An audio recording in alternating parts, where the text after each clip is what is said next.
네, 여러분 안녕하십니까? 중국권 최초의 인터넷 종편 TV를 지향하는 뉴스앤톡이 긴급하게 라이브를 준비를 했습니다. 집요한 토크쇼 라이브 지금부터 시작하겠습니다. 네, 윤석열 대통령의 비상계엄과 그리고 탄핵 관련한 소식들이 정말 숨가쁘게 전해지고 있는데요. 이와 관련해서 지금 이강진 더불어민주당 세종시 갑 지역위원장이 나오셨습니다. 함께 얘기를 나눠볼 텐데요. 네, 안녕하세요. 네, 안녕하십니까. 네. 이강진입니다. 네, 지금 뭐 정말 돌발 상황, 비상계엄이 선포되고 저는 이게 다 가짜 뉴스인 줄 알았어요. 어떻게 깜짝 놀라셨죠? 저는 우연히 그날 TV를 잘 안 보는데 네. 그 생방송을 보게 됐어요. 근데 윤석열 대통령이 얼굴이 불쾌해져 가지고 나와서 하는데 한참 뭐 평소에 하던 이야기 쭉 하더니 갑자기 비상계엄을 선언합니다. 그래서 제가 이제 1980년도에 대학을 입학을 했는데 79년도에 비상계엄 설치하는 상황도 봤고 네. 80년도에는 이제 11.6 이후에 비상계엄을 확대 선포하는 것도 봤거든요. 보통 이제 비상계엄을 선포하면은 위수 지역이 어디다, 그렇죠. 계엄군의 위수 지역이 어디다, 그다음에 몇 시부터 몇 시까지는 통행 금지를 한다, 그다음에 계엄 사령관은 어디다, 이게 일괄적으로 발표가 돼야 되는데 아무것도 없이 그래. 비상계엄을 선포합니다 하고 쑥 들어가서 종북 세력 뭐 얘기 나왔고. 그래서 그때 TV는 또 다른 그 정규 방송들 정규 방송 하고 있었어요. 저도 이해가 안 됐어요. 네. 예. 그래서 아니 비상계엄을 하려면 방송국부터 점령을 네, 하고 그렇죠. 보도 통제하고 이렇게 돼야 되는데 그래서 처음엔 저도 아니야 이건 연습인가 가짜인가 네. 처음엔 그렇게 생각했어요. 저는 이게 꿈인가 생각을 했었어요. 알겠습니다. 네. 지금 뭐 탄핵 표결이 지금 제일 또 문제가 이제 얘기가 될 만한 게 탄핵 표결인데 탄핵 표결이 지금 현재로서는 내일 오후 7시로 예정이 돼 있어요. 그런데 지금 뭐 긴박하게 돌아가다 보니까 앞당겨질 수도 있다고 합니다. 뭐 사실 오늘 중에도 가능한 거죠. 그렇죠. 여야가 합의가 되면은 가능은 하죠. 네. 그리고 지금 또 상황이 워낙 또 숨가쁘게 돌아가니까 자 민주당은 또 아까 이재명 대표는 추경호 원내대표도 내란죄로 고발 적용 뭐 얘기를 했어요. 이 얘기는 무슨 얘기입니까? 이제 비상계엄 지금 계엄법에 따라서 비상계엄이 선포가 되면은 그 비상계엄 사령관은 행정부하고 사법부를 통할하게끔 돼 있거든요. 네. 근데 입법부는 전혀 손을 못 대게 돼 있거든요. 근데 추경호는 뭐 그쪽 국힘 내부에서 나온 이야기로 5번을 장소를 옮겨가면서 의원들을 이리 방해를 가라, 했다. 저리 가라. 예. 예. 의원들의 정당한 계엄 해제를 위한 투표권을 방해를 했잖아요. 네. 내란에 동조를 한 거거든요. 예. 그래서 처벌될 가능성이 있다고 보십니까? 저는 충분히 가능하다고 봅니다. 알겠습니다. 자, 사실은 지금 워낙 많은 뉴스들이 전달되기 때문에 무엇부터 얘기를 해야 될지를 잘 모르겠어요. 그런데 지금 가장 또 뜨거운 것 중에 하나가 곽종근 특전사령관이 양심 고백 성격을 또 얘기를 했습니다. 자, 잠깐 종합 정리를 해보면 국방부 장관이 정치인 체포를 지시했다. 그리고 국회 선관위 뉴스공장. 참 이해가 안 돼요. 어쨌든 뉴스공장 통제를 지시했고 대통령이 707 어디 가고 있어 이렇게 또 물어봤다는 거예요. 와 이거는 좀 어떻게 사령관이긴 하지만은 네. 707 부대라는 게 제가 알고 있기로는 국방부 장관이 직접 명예서 움직일 수 있는 예. 그 부대다 이렇게 보여지고 실제로 이제 쿠데타뿐만 아니고 이제 그 적의 참수 작전에 동원된다든지 예. 특수한 훈련을 받는 예. 그런 부대거든요. 그래서 이제 특전사령관으로서는 국방부 장관이 직접 지시해서 부대 이동해라라고 하면은 또 안 할 수가 없잖아요. 예. 그러니까 군 조직 체계상 그래서 본인은 했지만은 본인은 가서 시민들하고 부딪히는 문제라든지 뭐 실탄의 장착 문제라든지 이런 것에 대해서는 제어를 했다라고 지금 이야기를 하는 건데 예. 제가 볼 때는 뭐 그동안 워낙 많이 쏘아와서 그런 점도 있겠지만은 네. 그 말을 액면 그대로 받아들일 수 있느냐라는 문제는 또 다른 문제인 것 같아요. 좀 더 조사를 해봐야 되지 않을까 네. 생각이 들어요. 알겠습니다. 그런데 우리가 TV 영상을 봤을 때는 그 특임대 정말 우리 군대 갔다 온 사람들은 알지 않습니까? 근데 특임대가 작전을 하는 것 치고는 굉장히 좀 뭐랄까요? 좀 너무 안이한 게 보였다든가. 뉴스에도 많이 나왔는데 이제 거기 간부들이 처음에 그 문자 네. 또 명령을 받았을 때는 북한에서 특이 동향이 발견됐다. 대기하라 이렇게 문자가 왔다는 거 아닙니까? 그래서 이제 헬기로 이동을 한다. 헬기로 이동할지도 모르겠다. 그렇게 문자가 와가지고 대기하고 있는 상태에서 헬기를 이동을 하다 보니까 내리려고 하는 것과 거기가 네, 국회에서. 뒷마당에. 네. 근데 이제 그느 날 보좌관 중에 한 사람을 제가 서울 집회 가서 만났더니 자기가 그걸 내리는 걸 봤대요. 네. 내리는데 뭐 하여튼 지휘 체계가 얼마나 그 훈련이 안 되고 엉망이었던지 공중에 약간 헬기가 떠 있는 상태에서 아주 그 밑에 졸병들을 예. 막 뒤에서 밀듯이 해서 내리더라는 거예요 먼저. 아. 그래서 땅에 떨어져서 그 사람들이 다리도 접질리고 막 그런 상황도 발생했다고 이야기를 하더라고요. 그러니까 이게 전혀 준비가 안 돼서 예. 국회를 가서 국회의원을 끌어낸다. 이거는 현장에 도착해서 아는 거거든요. 그러니까요. 전혀 준비가 안 된 상태에서 그냥 막무가내로 진행이 되지 않았나 네. 그런 생각이 들고 그럼에도 불구하고 하여튼 국회의원들이 빨리 모이지 않았으면은 굉장히 위기에 그렇죠. 처할 뻔했죠 국가가. 그리고 저는 좀 약간 이해 안 가는 부분이 보통 계엄을 선포를 하면 방송국부터 장악을 하잖아요. 방송국 장악을 하고 그럴 텐데 지금 보면 방송국은 또 들어가지도 않았어요. 정규 방송까지 했고 그런데 뉴스공장을 또 갔어요. 얼마 전에 뭐 유튜브 채널을 보니까 우리 뭐 인사께서 대통령에게 직접 지시를 할 수 있는 뭐 인사께서 가장 싫어하는 사람이 유시민, 김어준, 한동훈 그렇다는 거 아닙니까? 알겠습니다. 지금 이제는 탄핵안 투표도 있지만 검찰이 직접 수사를 하겠다고 직수를 하겠다고 했고 그다음에 국수본 국수대. 예, 국수본에서도 수사를 하겠다면서 지금 뭐 인력까지 다 쫙 짰는데 자, 긴급 체포 가능성 윤석열 대통령에 대한 긴급 체포 가능성도 있는 거죠. 지금 현재로서는 그 국수본과 지금 검찰이 조사를 하는 거는 수사를 하는 거는 그쪽 양쪽에 이렇게 그 고발이 접수가 네. 되기 때문에 이제 수사를 개시하는 건데 이게 지금 현역 군인도 관련돼 있는 문제고 해가지고 이 각자 이렇게 수사하는 게 과연 실효성이 있을까라는 네. 생각이 들기는 하는데 예. 당에서 이제 방침을 정하겠지만은 그 군 검찰 그 민간 검찰 국수본이 합동으로 예. 다 관련돼 있으니까 합동으로 수사본부를 꾸려서 하는 게 맞지 않을까라는 생각을 하고 있어요. 다만 이제 그 전까지 각자가 이제 증거를 수집하고 정황을 파악하고 해서 아 이게 도저히 우리 힘만으로는 안 되겠다라고 할 때는 합동을 하겠지만은 예. 그 전까지는 각자 수사를 진행할 텐데 워낙 명백한 사안이고 대통령을 긴급 체포하는 거는 상당히 또 그렇죠. 본인들도 정치적 예, 부담이 부담이 있고, 있고. 예, 하기 때문에 어떤 결론을 내릴지는 모르지만은 예. 결국 전국적으로는 군검찰까지 포함된 합수에서 마지막에 최종적으로 예를 들면 출국 금지라든지 네. 재반 상황을 정리를 해놓고 마지막에 대통령을 불러겠죠. 일단은 김용현이나 아니면 그 계엄사령관이나 일단 출국 정지는 시켜놨더라고요. 김용현은 출국 금지를 시켜놓고 예. 그분들을 먼저 수사를 하는 상태에서 예. 마지막으로 명령권자가 예. 윤석열이다 그러면은 윤석열을 이제 긴급 체포하는 그런 방식이 되겠죠. 예, 오늘 여당에 한 율사 출신한테 제가 들었습니다. 이 상태로 가다가 지금 돌아가는 게 긴급 체포부터 할 수 있다라는 얘기를 했고요. 그럴 수도 있죠. 네. 참고로 내란죄 주범의 경우에는 형량이 사형이죠. 사형과 무기징역 둘밖에 없는 거죠. 그리고 종범인 경우에는 5년 이상. 5년 이상이고 예. 단순 가담자는 5년 이하 이렇게 돼 있죠. 예, 굉장히 중한 그럼요. 죄잖아요. 예. 아마 자, 우리 최초로 이제 내란죄 됐던 게 이전에 계엄했을 때 김대중 대통령이 내란 음모, 예. 내란 음모만 가지고도 사형을 예. 선고를 했잖아요. 그다음에 이제 또 나왔던 게 이제 그 전두환 노태우 때 직접 내란 행위를 했다 그래가지고 예. 사형을 아. 선고하고 했던 전력이 있었죠. 네.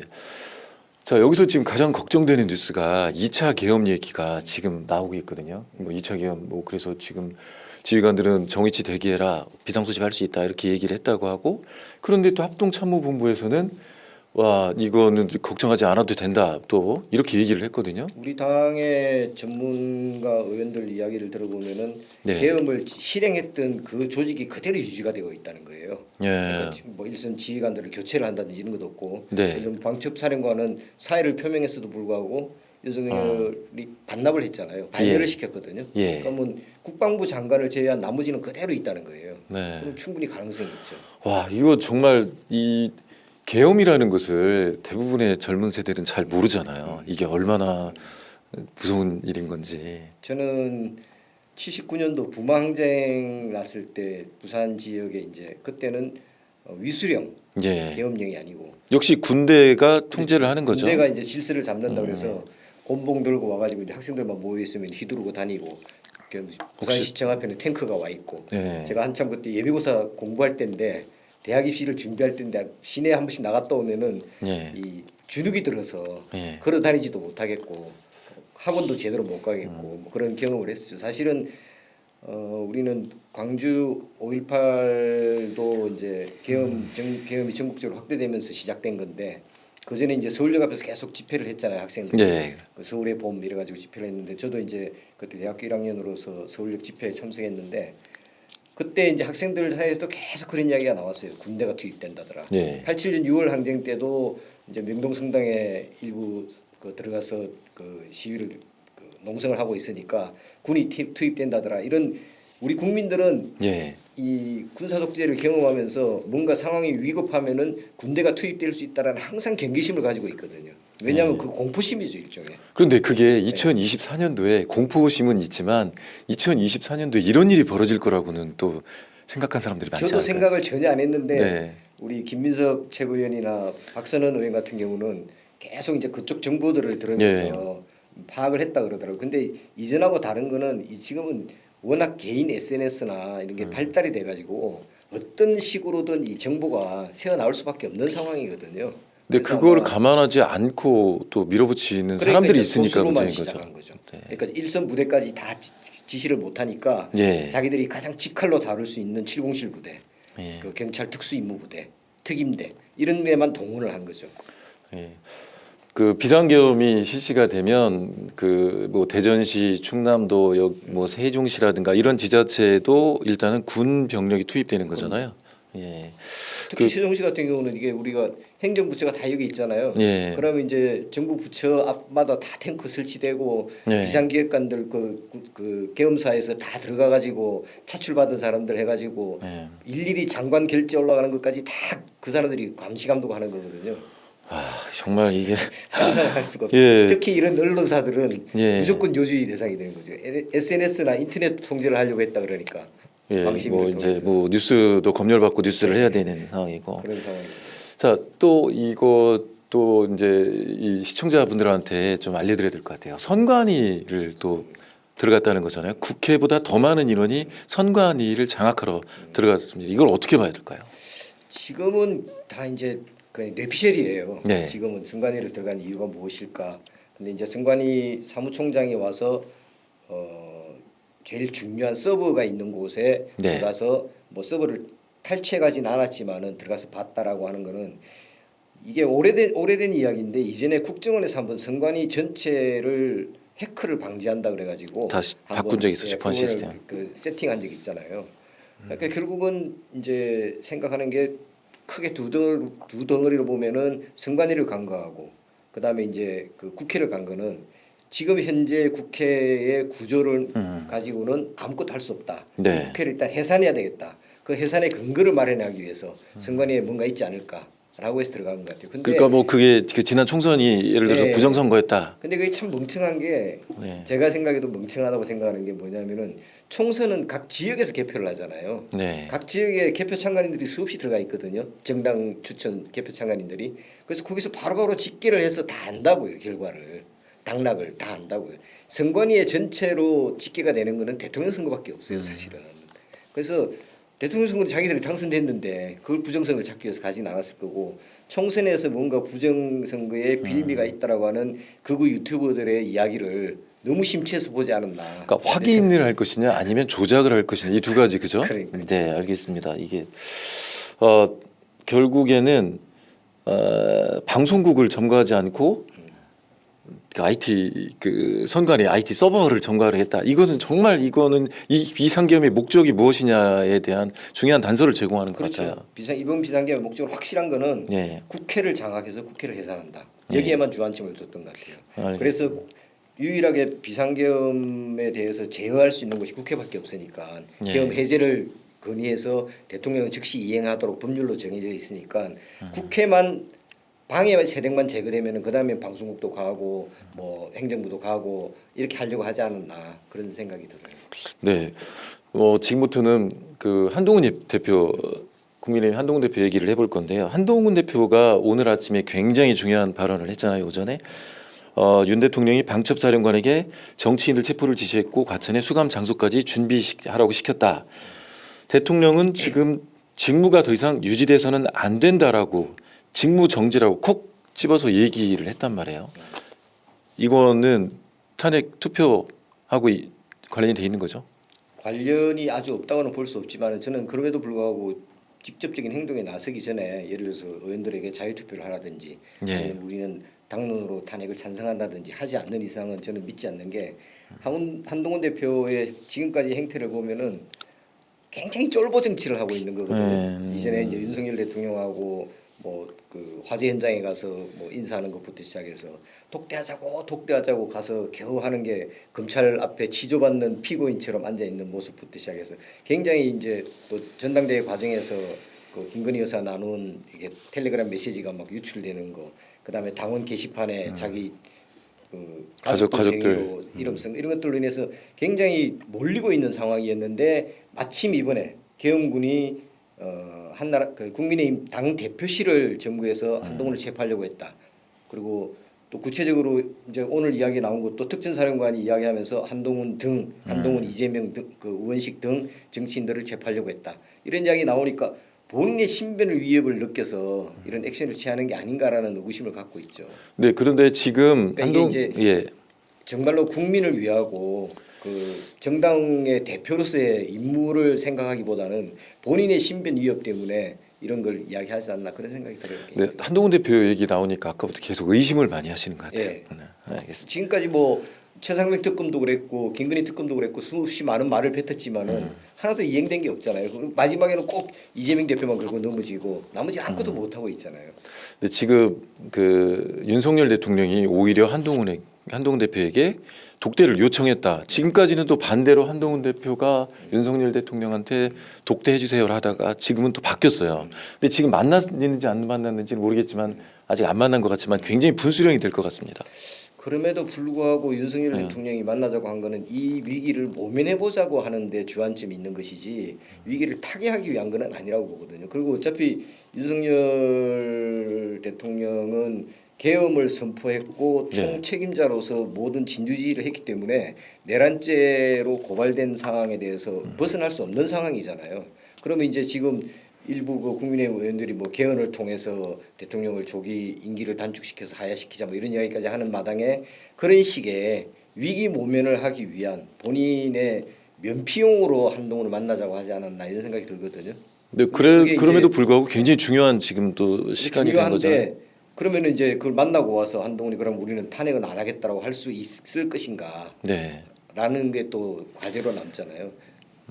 그래서 네, 의심을 또 많이 하시니까 지금 의심이 또 아니고 지금까지 모든 사람은 그때까지의 행동을 보고 판단할 수밖에 없는데 알겠습니다. 지금까지 행위로 봤을 때는 그렇다는 거죠. 네. 자, 지역에서도 이 탄핵 관련돼서 지금 굉장히 많은 여론이 일고 있습니다. 예. 아마 민주당에서도 뭐 버스도 많이 지금 또 때마침 설도가 좀 파업 중이라서 올라가는 걸 알고 있는데 뭐 민주당이시잖아요. 지금 뭐 어떻습니까? 지금 뭐 세종시라든가 세종시는 제가 시민들하고도 이야기를 해보면은 일체 이제 세종시에 있는 그 중앙부처 공무원들이 이런 상황에 대한 위기감을 느껴서 거의 지금 공무원들이 복지부동에 서서 그야말로 일을 안 한다는 거 아니에요. 그리고 현 정부에 대한 불만도 상당히 많고 왜냐하면은 무슨 일을 해도 전 정부에서 했던 일을 다시 수사를 하고 이런 과정을 거치면서 일을 안 하는 상태인데 마침 이제 비상계엄이 선언되니까 이게 뭐야 이렇게 되면서 일을 안 하는데 어느 정도로 시민들이 분노를 하냐면 저희들이 이제 그동안 촛불 집회나 이런 데 쭉 그 당원들을 모집해서 이렇게 버스를 동원해서 가보면은 지금까지는 이제 한 대 겨우 갔었는데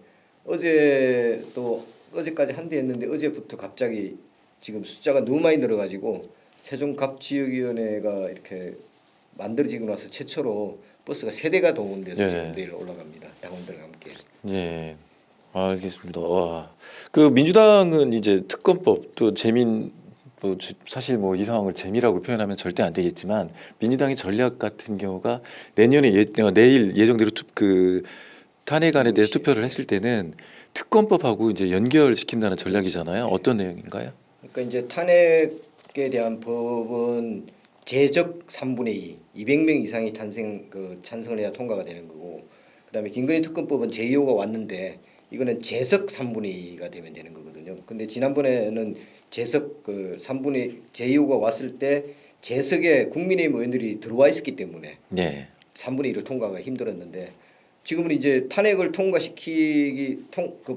막으려면은 국민의힘 의원들이 본회의장에 안 들어올 수가 없잖아요. 네. 그럼 들어왔을 때 순서를 이제 예를 들어서 탄핵 법안을 먼저 하면은 그 사람들이 반대표를 던지고 나간다? 그러면 국민들로부터 엄청난 지탄을 받을 것이고, 거꾸로 김건희 특검법을 먼저 상정을 해서 한다? 그러면 자기들이 그게 참여를 안 하고 나중에 들어와야 되잖아요. 네. 그러니까 지금 이제 상당히 좀 진퇴양난에 빠져 있는 거죠. 네. 그리고 지금 뭐 세종시 우리가 지금 녹화가 아니고 라이브를 하고 있는 곳이 세종시인데요. 세종시장 최민호 시장의 입장문이 지금 또 논란이 되고 있습니다. 저는 뭐 특별히 자세히 보진 않았는데 최민호 시장 입장문을 보면서 느낀 게 계엄령을 선언할 수밖에 없던 이유를 진영 논리, 극단적 대립에 의한 파행 뭐 이런 것들을 삼았는데 윤석열을 하고 똑같은 생각이잖아요. 원인에 대해서는 해법에 대해서는 결국 개헌하자 이거잖아요. 네. 이렇게 중차대한 범죄를 저지른 상황에 대해서는 아무런 이야기가 없고 계엄이 시행되었을 때 세종시민이 겪을 불편함이나 계엄이 시행되었을 때 중앙부처 공무원들 세종시민의 그 중추적인 역할을 차지하고 있는 중앙부처 공무원이나 국민들의 일상생활에 대해서는 아무런 관심이 없는 그런 발표가 아니었나 그런 생각이 들어요. 본인의 입지만 생각하는 그야말로 전형적인 관료로서의 입장, 영혼 없는 국민에 대한 애정이나 시민에 대한 애정이 없는 그런 입장이 아니었나 그런 생각이 들어요. 네, 지금 그 온라인 커뮤니티에서는 최민호 시장의 그 입장문을 두고서 굉장히 지금 말들이 많이 오가고 있습니다. 예. 서울에 다니느라고 자세히 보지를 못해가지고. 그러니까 지금 말씀하시는 게 네. 지방자치단체의 수장으로서 먼저 지역에 미칠 영향, 뭐 그 다음에 정치적인 발언 이렇게 해야 되는데 그걸 개헌 얘기만 했다는 얘기죠. 이제 진짜 얼추구리 없는 해법을 그렇게 풀어나가는 게 너무. 예. 이제 뭐 개헌 얘기 나왔으니까 또 얘기를 해보겠습니다만 사실은 이게 지금 국정 운영을 멈추게 하는 방법은 지금 뭐 탄핵 또 자진하야 그다음에 뭐 직접 수사를 통한 체포. 근데 개헌도 여기에 또 포함이 되잖아요. 그러니까 무슨 얘기냐면 내년에 개헌을 하고 지방선거와 같이 대통령 선거를 한다. 이때 세종시로 봐서는 여기에 세종시법 뭐죠? 그 행정수도 관련 법을 넣을 수도 있지 않습니까? 원래 이게 이제 평상시에 개헌 논의가 되었으면 그걸 충분히 논의를 할 수 있는데 지금 상황이 좀 다른 것 같아요. 상황이 네. 많이 바뀌었고 지금 만약에 이제 탄핵이 찬성이 되면은 이제 한덕수 국무총리가 권한 대행이 된 상태에서 개헌을 할 수 있는 방법은 국회에서 개헌안을 상정하는 건데 국회에서 개헌안을 상정할 때 여야가 또 뭐 흔히 국민의힘에서 늘 이야기하는 이재명을 위한 개헌이냐 이렇게 또 나올 수도 있기 때문에 상당히 정쟁적인 요소가 많아가지고 세종시를 행정수도로 자리매김하는 개헌에 대해서 관심이 있을까 그런 네. 생각이 들어요. 개인적으로는. 다만 이제 우리가 개헌에 대해서 너무 우리 그 국민들이나 우리 사회 자체가 굉장히 좀 중차대하게 보고 거부 반응을 많이 일으키는데 사실은 10년 단위로 개헌을 계속 해줘야 되거든요. 세대가 변하고 시대가 변하고 상황이 변하기 때문에 그럴 때 이제 평상시에 개헌을 할 때 꼭 대통령을 어떻게 뽑을 것인가만이 개헌의 모든 초점이 맞춰져서는 안 되잖아요. 예를 들면 개헌의 그 헌법에 들어있는 국민의 인권은 어떻게 할 건가? 그다음에 언론 자유 문제는 어떻게 할 거? 지금은 레거시 미디어가 아니고 거의 이제 개인 미디어가 이렇게 발달돼 네. 있는데 그게 따른 헌법상 보장은 어떻게 해줄 것인가? 이런 것들이 계속 개헌을 해 나가야 되거든요. 미국도 계속 수정 헌법을 만들어 나가잖아요. 유럽도 헌법은 계속 만들어 나가서 새롭게 개헌을 해 나가는 거거든요. 그래서 저는 이번 기회에 개헌에 의한 하야 임기 단축은 상당히 좀 초점을 흐릴 가능성이 있기 때문에 윤석열의 그 범죄 행위에 대해서는 단죄할 것은 단죄를 하고 그 이후에 개헌 문제는 별도로 논의를 해야 된다 그런 생각이 들어요. 안 그러면 이게 물타기가 계속 되어버려 가지고. 예. 사실은 이 권력구조 개편에 대한 개헌 이거 행정수도도 중요하지만 이건 진작 미리 얘기를 했었어야 되는 이제 건데. 개헌을 할 적기 타임이라고 생각했던 게 2016년도에 박근혜 탄핵을 하고 2017년도에 문재인 대통령이 나왔을 때 그때 문재인 청와대에서 직접 준비를 해가지고 개헌을 하자. 네, 그렇죠. 그때 이제 수도는 법률로 정한다. 해서 행정 수도는 뭐 세종, 그다음에 해양 수도는 부산, 문화 수도는 광주, 이렇게 정할 수 있도록 법률로 오픈을 한다. 이렇게 만들어놨던 거 아니에요? 네. 근데 그게 이제 거부됐거든요. 왜냐하면은 그때 했으면은 문재인 대통령은 자기 임기를 1년 정도 단축시킬 용의가 있다라고 말씀을 하셨어요. 그랬으면은 2000년도에 그렇죠. 2000년도에 지방선거와 그러니까 2022년도에 지방선거와 함께 대통령을 뽑을 수 있는 굉장히 좋은 기회였는데 지금은 임기 단축 개헌을 하려 그래도 이제 시기가 좀 안 맞아지는 부분이 있어요. 왜냐하면은 지금 올해 총선을 했고 2026년도에 바로 지방선거를 해야 되기 때문에 예. 이 2년 동안 그럼 누가 통치를 할 것인가? 그때까지 지금 이 범죄자를 대통령으로 계속 두군다는 것도 사실은 불안한 거거든요. 네. 원래 저희 지배한 토크쇼는 여당 한 분, 야당 한 분, 지역의 정치 리더가 참여를 했는데 오늘 국민의힘에서는 사실 근데 뭐 모실 사람이 없었어요.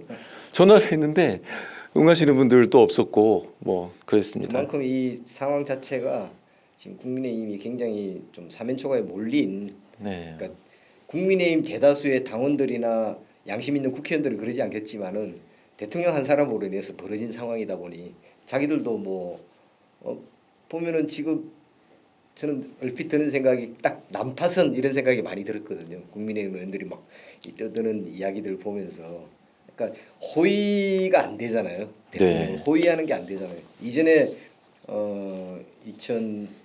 2004년도에 그 노무현 대통령 탄핵 그 이제 방망이 쳤을 때는 전 국민들이 또 국회 앞에 나가서 탄핵 반대 시위도 그렇죠. 하고 지금은 열심히 좀 지켜주고 나오고 다른 상황이었었죠. 지금은 다 그냥 어떻게 하면 윤석열과 절연하려고 하는 나는 관계 없다라고 하는 이런 모습들을 많이 보이잖아요. 그래서 제가 볼 때는 그게 뭐 국민들의 마음이고 또 그게 정치인들에게 전달되지 않았을 리도 없고 정치인들도 그 마음을 충분히 읽고 있다고 보여지는 상황인 것 같아요.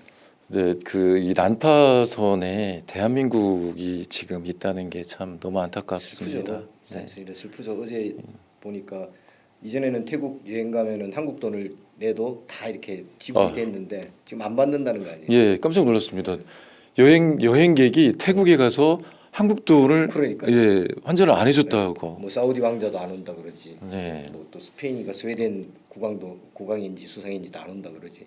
진짜 이게 전 세계적으로 전 세계 많은 시민들은 SNS를 통해서 계엄 상황을 보고 그게 또 국회에서 즉각 해제하고 시민들이 저항하고 이런 걸 보면서 굉장히 한국 사회를 다이나믹하게 보는데 직접적으로 경제를 담당하는 그 기업인들이나 또는 정치를 하시는 분들이 볼 때는 한국 상황은 굉장히 대통령 리스크가 너무 큰 나라다 이렇게 볼 수밖에 없는 상황이 된 거죠.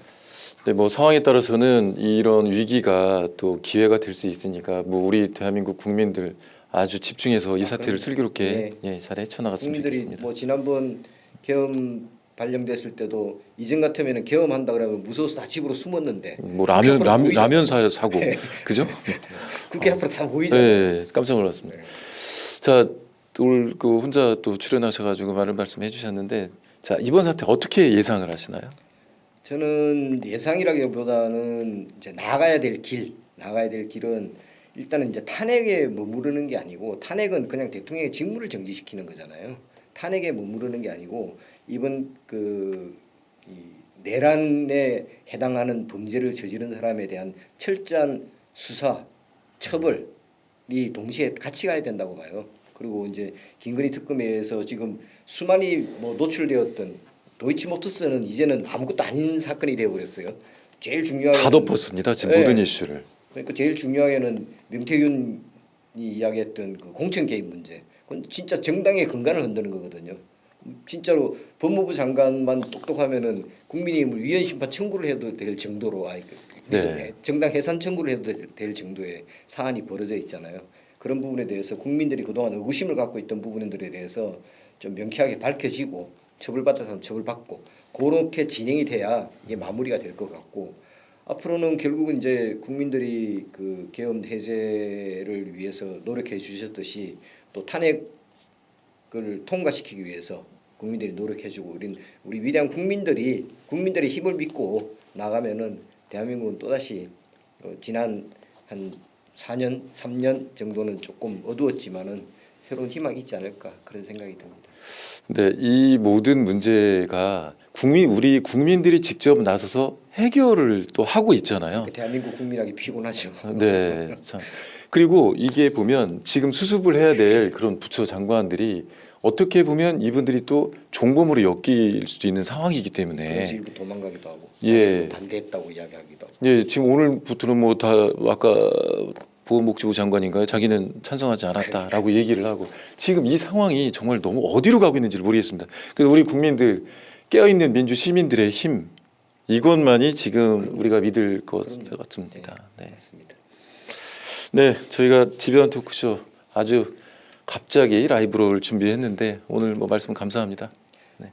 우리 시민들께 많은 도움이 되었으면 좋겠습니다. 네. 어쨌든 이번 사태가 평화롭게 그리고 우리 대한민국이 그대로 지금처럼 10대 경제 강국을 유지하면서 민주주의 선진국으로 계속 남아있는 그런 국가가 되길 바랍니다. 평화롭게 잘 마무리됐으면 좋겠습니다. 자, 집요한 토크쇼 라이브 이상 마치겠습니다. 감사합니다.